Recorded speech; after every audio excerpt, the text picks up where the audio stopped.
I ragazzini della rapina in centro. Oggi uno dei protagonisti di quel colpo consumato nel cuore di Vicenza è stato portato in una comunità.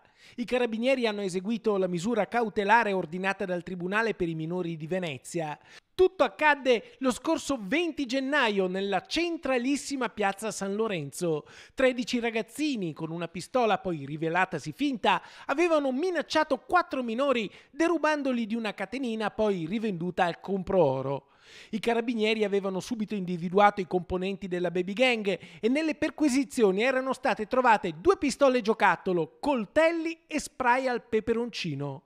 Tanto che in città si era aperta una riflessione su questo fenomeno, commentato anche dal vescovo di Vicenza, Monsignor Giuliano Brugnotto. La necessità di un patto educativo globale. Ci vuole un villaggio per educare un bambino. Se la società, ma anche la Chiesa, vuole avere un futuro, certamente deve scommettere con le nuove generazioni, imparando un atteggiamento che forse ci è meno consono rispetto alla tradizione, e cioè quello di mettersi in ascolto delle situazioni reali dei giovani che hanno modalità relazionali totalmente nuove rispetto al passato.